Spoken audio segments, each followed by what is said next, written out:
Hello friends, तो चलिए आज शुरू करते हैं क्लास। जहां आज हम संविधान के बारे में पढ़ेंगे, जो कि महत्वपूर्ण अनुच्छेद है आपकी किसी प्रतियोगी परीक्षाओं के लिए। संविधान का फर्स्ट क्वेश्चन है हमारा, संविधान का कौन सा अनुच्छेद भारत को राज्यों का संघ घोषित करता है? तो बताइए, ये हमारा कौन सा अनुच्छेद होगा? अनुच्छेद 1, अनुच्छेद 2, अनुच्छेद 3, अनुच्छेद 4। तो इसमें अनुच्छेद A is the right answer. Okay, अनुच्छेद 1 जो है वो कहलाता है भारत को राज्यों का संघ बताया जाता है। ठीक है, क्वेश्चन नंबर 2 की ओर बढ़ते हैं। चलिए इसकी व्याख्या के बारे में पढ़ लें, क्योंकि आपको सारा ये जैसे कि आप उसके अनुच्छेद के बारे में पूरी डिटेल अच्छे से जानकारी प्राप्त कर सकें। तो अनुच्छेद 1 के बारे में पढ़ लीजिएगा। अनुच्छेद 1 में स्पष्ट रूप से कहा जा गया है कि भारत अर्थात इंडिया राज्यों का एक संघ होगा। यह दर्शाता है कि भारतीय संघ राज्यों के बीच किसी समझौते का परिणाम नहीं है और किसी भी राज्य को संघ की अलग होने का अधिकार नहीं है। तो चलिए नेक्स्ट क्वेश्चन की ओर बढ़ते हैं। नेक्स्ट क्वेश्चन हमारा क्वेश्चन नंबर 2 जो होगा, क्वेश्चन नंबर 2 है आपका, नए राज्यों का गठन और मौजूदा राज्यों के क्षेत्रों, सीमाओं व नामों में परिवर्तन की शक्ति संसद के किस अनुच्छेद के तहत प्राप्त करती है? यानी संसद को ये जो शक्ति है, सीमाओं में परिवर्तन, नामों में परिवर्तन व राज्य के क्षेत्रों में परिवर्तन, क्या किस अनुच्छेद के तहत उन्हें प्रावधान दिया गया है? तो चलिए हम इसके अनुच्छेद कौन कौन से ऑप्शन दिए हैं। अनुच्छेद 1 दिया है, अनुच्छेद 2, अनुच्छेद 3, अनुच्छेद 5 और अनुच्छेद 368। तो चलिए इसका आंसर देख लेते हैं हम लोग, क्या होगा इसका आंसर। इसका आंसर होगा आपका अनुच्छेद नंबर 3। देखिए किन किन ने अपना सही जवाब दिया। अनुच्छेद 3, अनुच्छेद 3 कहता है कि अनुच्छेद 3 संसद को साधारण बहुमत से नए राज्यों के निर्माण, उनके क्षेत्रफल को बढ़ाने या घटाने और उनकी सीमाओं या नामों में परिवर्तन करने का अधिकार देता है, जबकि अनुच्छेद 2 बाहरी क्षेत्रों को भारत में शामिल करने से संबंधित है। ओके, ये बात आपको एक्सप्लेन की गई ना। अनुच्छेद 3 जो बताता है वो आपको बताता है क्या, उसको संसद को जो अधिकार दिए गए उनके बारे में। बाकी अनुच्छेद 2 जो है वो क्या बताता है, बाहरी क्षेत्रों सीमाओं में शामिल करना, किसकी, भारत की सीमाओं में। ओके, चलिए क्वेश्चन नंबर 3 की ओर बढ़ते हैं। क्वेश्चन नंबर 3 है हमारा, क्वेश्चन नंबर 3 है, संविधान के किस अनुच्छेद के तहत विधि के समक्ष समानता, ये बहुत ही इंपॉर्टेंट क्वेश्चन है, ये बार बार आता भी एग्जाम में, विधि के समक्ष समानता का अधिकार दिया गया है? तो आप बताइए आंसर, मतलब अनुच्छेद 13, अनुच्छेद 14, अनुच्छेद 15, अनुच्छेद 16। तो बताइए आंसर, बताइए अपना अपना क्या होगा। चलिए देखिएगा, चेक करिएगा किसका आंसर कौन सा होगा। आपका आंसर है अनुच्छेद 14। आपका आंसर क्या है?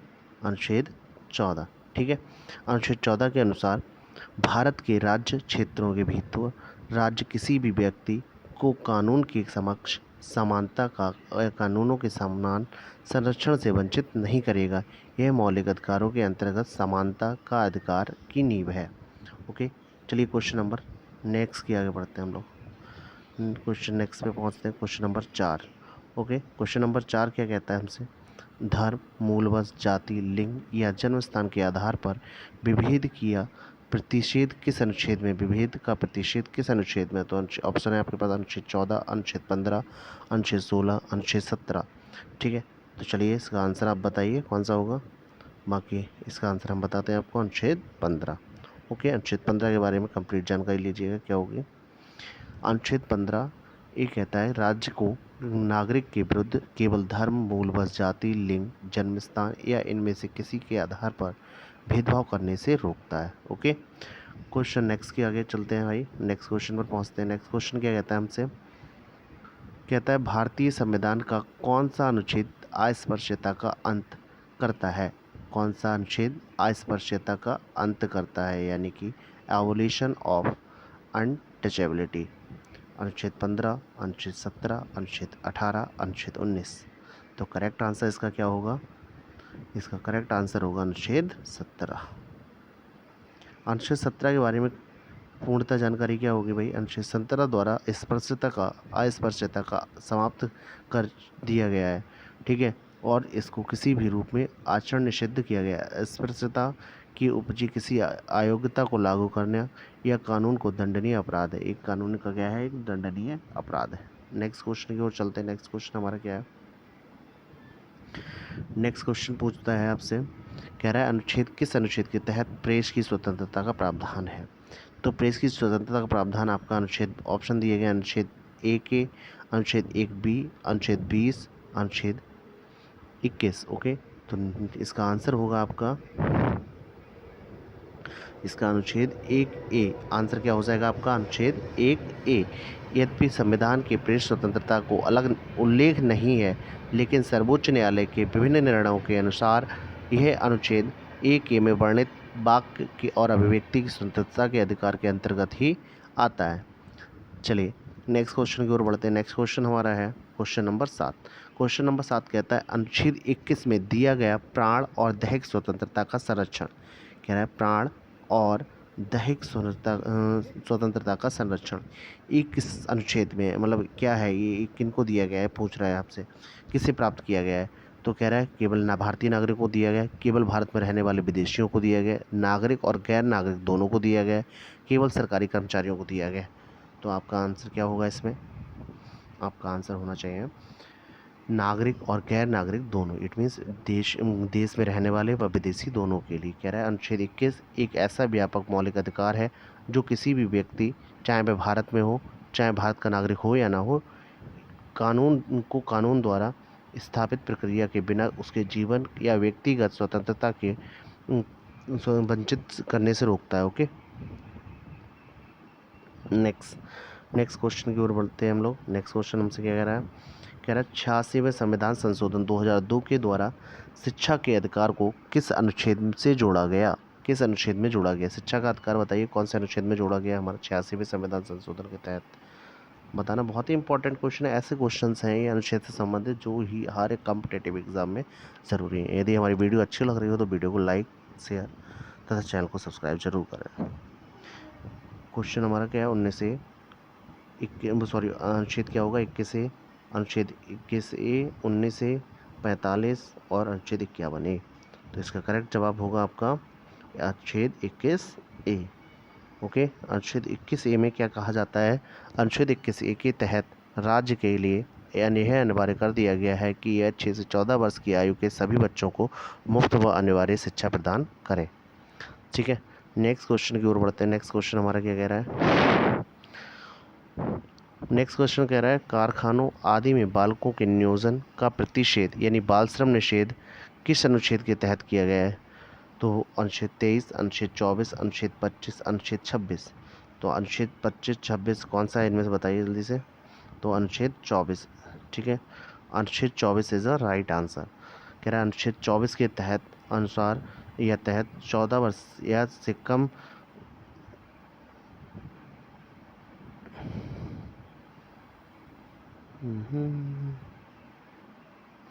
कह रहा है अनुच्छेद 24 के तहत 14 वर्ष से बाद उससे कम आयु के किसी भी बच्चे को किसी कारखाने, खान या अन्य किसी जोखिम भरे काम में रोजगार के लिए नहीं रखा जा सकता। कौन से अनुच्छेद के तहत? अनुच्छेद 24 के तहत। ठीक है, नेक्स्ट क्वेश्चन की ओर बढ़ते हैं। नेक्स्ट क्वेश्चन क्या कह रहा है हमसे? नेक्स्ट क्वेश्चन कह रहा है डॉक्टर बी आर अम्बेडकर ने किस अनुच्छेद को संविधान का हृदय व आत्मा कहा है? तो अनुच्छेद 14, अनुच्छेद 19, अनुच्छेद 21, अनुच्छेद 32। तो करेक्ट आंसर होगा इसका अनुच्छेद 32। अनुच्छेद 32 को क्या कहा गया है? संविधान का मतलब संविधान की आत्मा कहा गया अनुच्छेद 32 को। ओके, संविधान 32 को, इसमें देखो बोला गया संविधान इसे है क्या? संवैधानिक उपचारों का अधिकार है। ओके, ध्यान रखना है, बहुत ही इंपॉर्टेंट क्वेश्चन है सारे। नेक्स्ट क्वेश्चन पर आते हैं। कल्याणकारी राज्य की अवधारणा। कह रहा है कल्याणकारी राज्य की अवधारणा संविधान के किस अनुच्छेद में अंतर्निहित है? मौलिक अधिकार में, यानी मतलब किस भाग में बता सकते हो आप? राज्य की नीति निर्देशकता, प्रस्तावना, नागरिकता। तो बताइए किसमें है कल्याणकारी राज्य की अवधारणा? चलिए तो इसके आंसर पर पहुँचते हैं। इसका आंसर होगा आपका राज्य के नीति निर्देशक तत्व, जो कि कहाँ से कहाँ तक है? 36 से 51 तक। आपको ये सारे क्वेश्चंस बहुत ही ज़रूरी हैं जो कि सारे एग्जाम में मिलते हैं आपको। तो ठीक है, नेक्स्ट क्वेश्चन की ओर बढ़ते हैं हम लोग। नेक्स्ट क्वेश्चन कह रहा है हमसे ग्राम पंचायतों का गठन का निर्देश किस अनुच्छेद के तहत दिया जाता है? ठीक है, दिया गया है तो बताइए ग्राम पंचायतों का गठन। तो अनुच्छेद 40, 39, 44, 48। तो बताइएगा इसका करेक्ट जवाब होगा अनुच्छेद 40। ओके, अनुच्छेद 40 के तहत ग्राम पंचायतों का गठन करने का शासन प्राप्त किया गया, मतलब दिया गया आदेश। नेक्स्ट क्वेश्चन की ओर बढ़ते हैं। नेक्स्ट क्वेश्चन कहता है भारत के पूरे क्षेत्र में नागरिकों के लिए समान नागरिक संहिता सुरक्षित करने का निर्देश किस अनुच्छेद में है। तो अनुच्छेद 42, अनुच्छेद 43, अनुच्छेद 44, अनुच्छेद 45। तो इसका कहीं सही जवाब होगा अनुच्छेद 44। अनुच्छेद 44 कहता है, अनुच्छेद 44 में कहा गया है कि राज्य भारत के पूरे क्षेत्र में नागरिकों के लिए एक समान नागरिक संहिता सुनिश्चित करने का प्रयास करेगा, जिसका अर्थ है विवाह, तलाक, गोद लेने और उत्तराधिकार जैसे मामलों में सभी धर्मों के लिए एक कानून बनाना। चलिए नेक्स्ट क्वेश्चन की ओर बढ़ते हैं। नेक्स्ट क्वेश्चन है हमारा, न्यायपालिका का कार्यपालिका से पृथक्करण किस अनुच्छेद में वर्णित है। It mean separation of judiciary from executive. अनुच्छेद 47, अनुच्छेद 48, अनुच्छेद 49, अनुच्छेद 50। तो इसका सही जवाब होगा अनुच्छेद 50। तो अनुच्छेद 50 के बारे में जानते हैं। अनुच्छेद 50 राज्य का निर्देश देता है कि वह लोक सेवाओं में न्यायपालिका को कार्यपालिका से अलग रखने के लिए कदम उठाए ताकि न्यायिक स्वतंत्रता सुनिश्चित की जा सके। चलिए नेक्स्ट क्वेश्चन की ओर बढ़ते हैं। नेक्स्ट क्वेश्चन है हमारा, नागरिक के मूल कर्तव्यों का उल्लेख किस अनुच्छेद में किया गया है। अनुच्छेद 51, अनुच्छेद 51A, अनुच्छेद 52, अनुच्छेद 50A। इसके आंसर की ओर बढ़ते हैं, अपने आंसर को मैच कीजिएगा। इसका आंसर है अनुच्छेद 51A। इसके बारे में सारा कुछ जानते हैं। मूल कर्तव्यों को 42वें संविधान संशोधन 1976 द्वारा स्वर्ण सिंह समिति की सिफारिश पर भाग 4A और अनुच्छेद 51A के तहत संविधान में जोड़ा गया। वर्तमान में कुल 11 मूल कर्तव्य हैं। ठीक है, नेक्स्ट क्वेश्चन की ओर चलते हैं। नेक्स्ट क्वेश्चन है हमारा, भारत में एक राष्ट्रपति होगा। भारत का एक राष्ट्रपति होगा, एक किस अनुच्छेद में कहा गया है।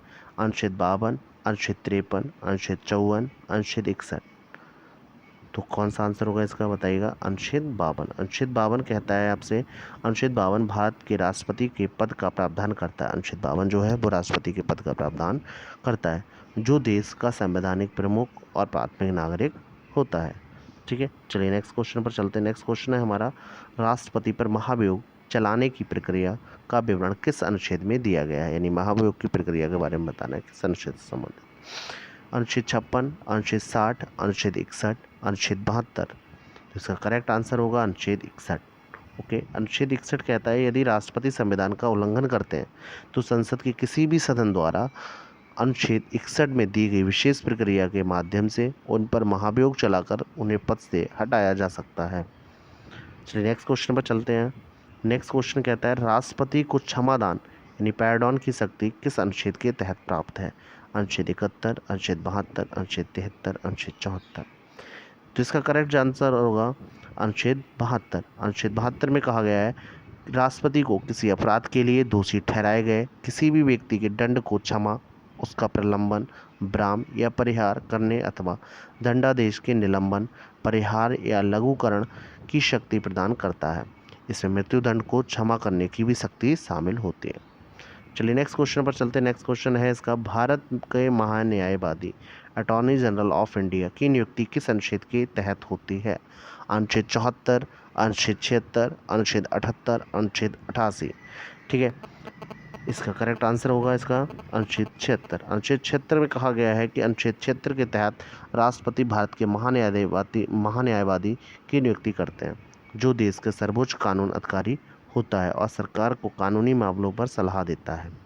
नेक्स्ट क्वेश्चन की तरफ चलते हैं। नेक्स्ट क्वेश्चन है, संसद के दोनों सदनों की संयुक्त बैठक बुलाने का अधिकार राष्ट्रपति को किस अनुच्छेद के तहत है। अनुच्छेद 105, अनुच्छेद 108, अनुच्छेद 110, अनुच्छेद 112। इसका जो करेक्ट आंसर होगा वो है अनुच्छेद 108। जब किसी साधारण विधेयक पर लोकसभा और राज्यसभा के बीच गतिरोध उत्पन्न हो जाता है तो राष्ट्रपति अनुच्छेद 108 के तहत दोनों सदनों की संयुक्त बैठक बुला सकते हैं, जिसकी अध्यक्षता लोकसभा अध्यक्ष करते हैं। चलिए, तो ये हमारे यहाँ पे क्वेश्चंस 20 समाप्त होते हैं। बाकी नेक्स्ट क्वेश्चंस की पीडीएफ लेकर पीडीएफ बनाकर वीडियो जल्दी ही जनरेट करते हैं, फिर आपके साथ शेयर करते हैं।